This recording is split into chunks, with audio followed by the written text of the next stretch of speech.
So we were asked to be part of a strike team task force to go down to California to assist the citizens with the devastated fire that they had. So what does that process look like from your guys' perspective? So for us, we have a process where you get selected through rank and through hours of work. And so you just put in that you're available to go for it, and then they select and make sure that you are eligible to go. It was kind of crazy because Chief Daniel said we don't know what role we're going to play when we get there. We could be staffing a fire station, LA County fire station, or we could be on actual fire line. And so we were packed heavy for any situation that we could. All the apparatus had all the equipment we have to run for medical calls, car wrecks, structure fires, and then extra food supplies because we didn't know what the conditions were going to be like when we got there. We didn't even know if we'd have cell service to contact our families or anything, so we packed really heavy. We were we were gone for 18 days. It was a 14-day deployment, so 2 days travel there and back. We've always done mutual aid and auto aid. It's usually for incidents here or in another district. As far as going to support California, we have not done that or had a deployment since 2017. And so it was kind of new, we're getting back into it, and I think that's the direction that we're going to start going with Chief Daniels and stuff. They're going to be setting it up so it's making it easier for us to deploy. Day to day, you still don't know what you're going to get. When we were going there, we knew what we were going into. We just didn't know the scale and how large of a incident this was actually going to be until we were on the ground. When we rolled in, we went to the Rose Bowl, and that's where our staging location was at. And there were thousands of people there.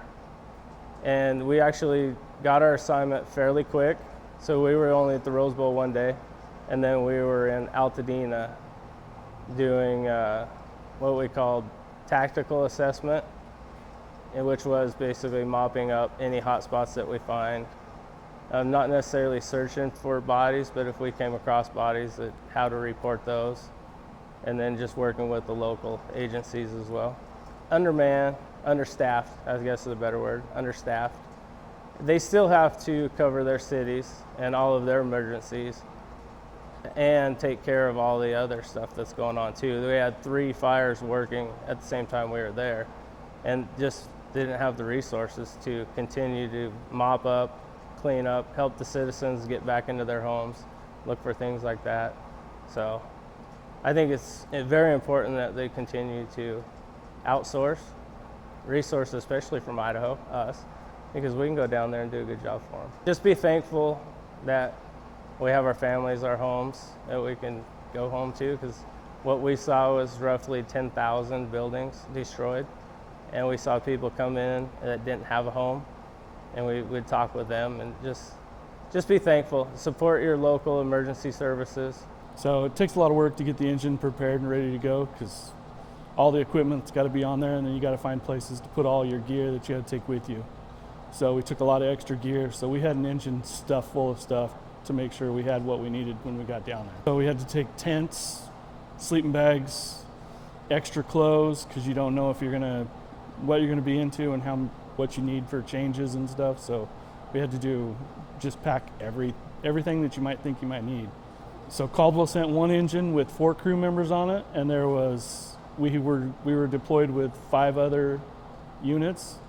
So we had 2 units from Star Middleton, and then 1 from Kuna and 1 from Gem County, and then our task force leader was in a pickup from Gem County. So we had a lot of stuff go on.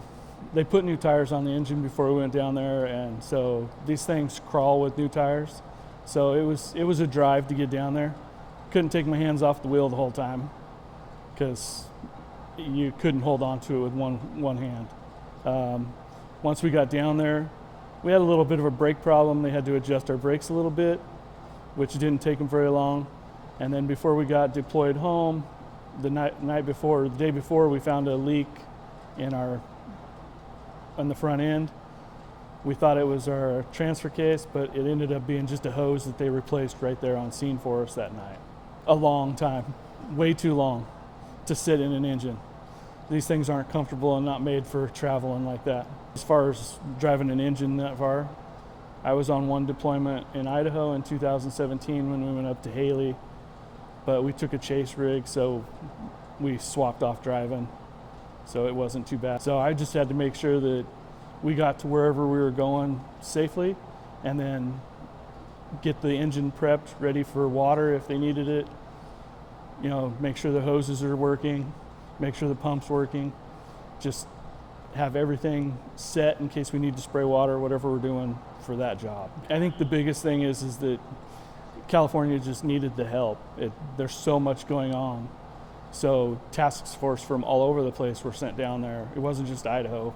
Oregon sent people, Washington, Montana. So it's just manpower needed to get through that whole devastation. So it was pretty awesome to pull in and see that many apparatus when we got to the Rose Bowl. But other than that, the devastation is just something you can't explain. You've never seen that before in my life, so it's pretty wild. The experience for me down there was a great experience with my crew. I had a great crew of guys to work with, and our whole task force was awesome. And so we just made it what it was for us. So we just went down and did our job. So